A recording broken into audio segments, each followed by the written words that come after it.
Bonjour à tous, c'est le docteur Walid Mekedem et aujourd'hui on va parler mal de tête, migraine. Quels sont les petits facteurs que vous ne connaissez pas forcément mais qui peuvent déclencher les crises? Alors je vais vous en citer quelques-uns, je ne vais pas entrer trop dans le détail à chaque fois, mais l'idée c'est de vous les citer et vous dire ah ouais, c'est vrai que parfois ça m'arrive. Et en commentaire, j'aimerais aussi que vous me racontiez, que vous me disiez, et que vous partagez d'ailleurs aux autres, quelles sont les choses qui parfois justement vous déclenchent des migraines ou des maux de tête, des choses que vous avez bien identifiées et vous avez remarqué à chaque fois, ça vous déclenche un mal de tête. Alors, en tout cas, moi, je vais commencer ma petite liste. On va commencer par quelque chose d'assez paradoxal. Eh bien, ce sont les médicaments pour les maux de tête, les médicaments pour la douleur. Alors, il y a ce qu'on appelle les céphalées médicamenteuses. Donc, c'est suite justement à un abus de ces types de médicaments qu'on va entretenir des maux de tête. Donc, si depuis plus de 3 mois, vous avez mal à la tête au moins 15 jours dans le mois et que vous avez pris au moins pendant 10 jours des médicaments pour les maux de tête, et on s'en fout du nombre de pilules, en fait, l'idée, c'est juste de compter le nombre de jours où vous avez pris au moins un médicament, eh bien, vous êtes sûrement dans ce qu'on appelle une céphalée médicamenteuse. Ce sont ces médicaments type paracétamol, type tout ce qui est codéiné, type triptan, qui peuvent justement causer ces maux de tête. Donc, franchement, c'est quelque chose à savoir pour ensuite pouvoir tout doucement trouver une solution pour diminuer tout ça et éviter d'entretenir ce mal de tête. Donc ça, c'est important à savoir. Bon, je vérifie juste si mon micro il fonctionne. Très bien. On va continuer du coup avec la deuxième chose. Alors si je vous dis fromage, est-ce que ça vous surprend? Alors là, il y en a peut-être en commentaire qui vont dire « Ah oui, c'est vrai, c'est vrai, c'est vrai, ça va être le fromage. » En fait, le fromage, mais c'est un aliment parmi d'autres, en fait, des aliments qui sont riches en un composé organique qu'on appelle la tyramine. Je dis pas de bêtises? Attendez, j'ai noté dans tyramine, voilà. Donc tyramine, qui est un composé qui va être trouvé dans certains aliments qui sont vieux, entre guillemets, ou fermentés. C'est toute une histoire de chimie.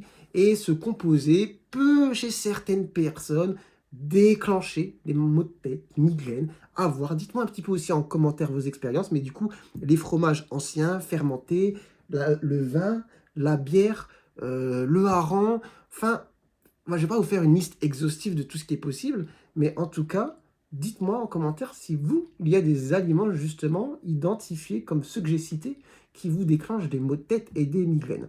Donc voilà, des aliments riches en tyramine. Ensuite, ensuite, on va continuer. Bah, je vais continuer sur les aliments, mais je vais nuancer un petit peu. On va parler de café. Est-ce que le café, justement, ça donne mal à la tête? Eh bien, c'est plutôt dans le sens inverse. On va dire que le café peut, chez certaines personnes, aider à soulager certaines migraines. Et d'ailleurs, vous allez retrouver des médicaments avec un peu de caféine à l'intérieur. Mais là, ce qu'il faut savoir, c'est que les gens, par contre, qui consomment régulièrement une quantité quand même assez importante de café, à l'arrêt du café, eh bien, elles peuvent avoir des maux de tête, des migraines. Donc, en fait, l'arrêt, le sevrage en caféine peut causer la migraine. Et donc, c'est pour ça que je parle de café.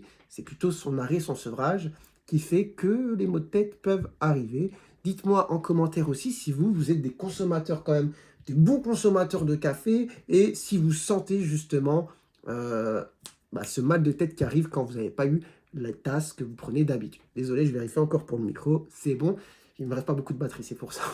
Donc le café. Ensuite, on va parler de quoi? On va parler du temps. Ah, le temps.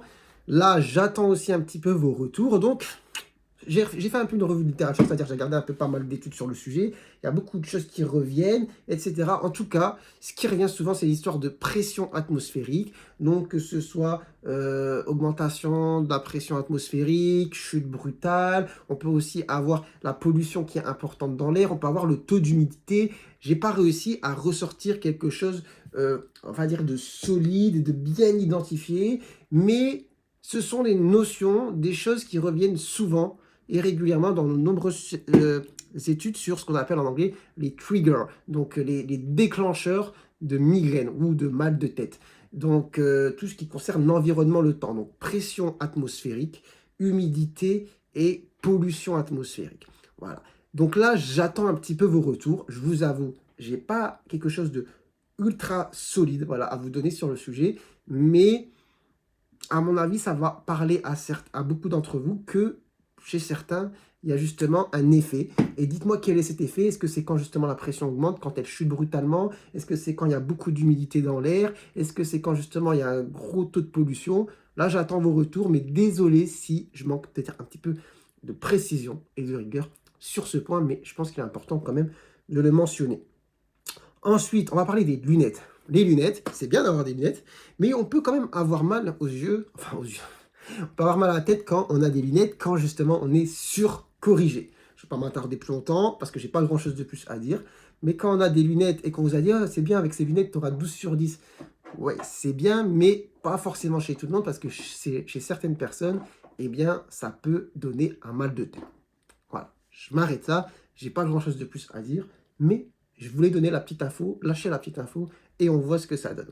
Ok, désolé, je vérifie toujours pour le micro.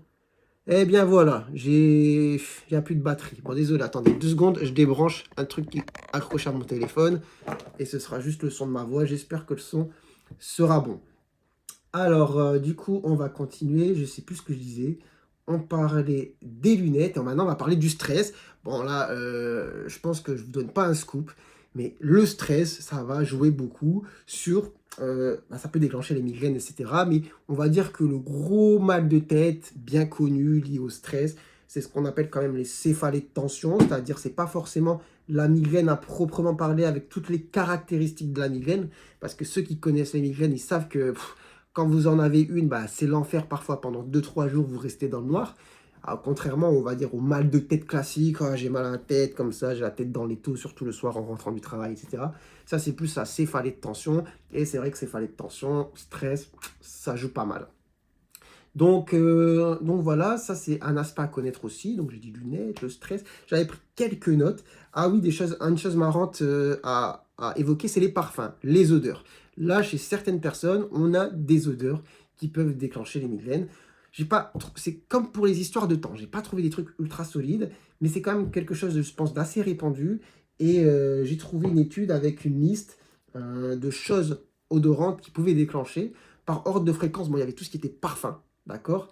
Mais après, attendez, j'avais noté l'odeur du tabac, l'odeur des poubelles.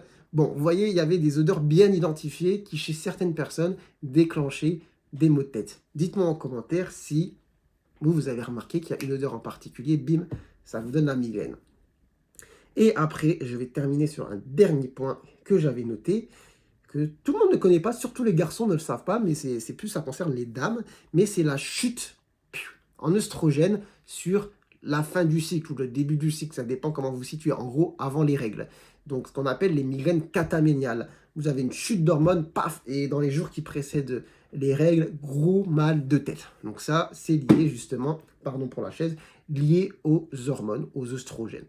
Donc, franchement, je ne sais pas, j'en ai cité combien, je vais les compter après et je vais en faire un titre pour la vidéo, mais ça fait pas mal de facteurs, justement, qui peuvent déclencher maux de tête, migraine, et moi, ce que j'attends surtout, c'est vos partages d'expérience en commentaire. Puis j'espère que cette vidéo vous aura plu, qu'elle vous aura apporté des petites connaissances en plus. Et puis, si c'est le cas, n'hésitez pas à vous abonner à la chaîne, à liker la vidéo. N'oubliez pas votre petit commentaire sur votre expérience mal de tête, migraine. Et moi, sur ce, je vous dis prenez soin de vous, prenez soin de votre santé. Et à très bientôt, je l'espère, pour de nouvelles vidéos. Allez, ciao, ciao.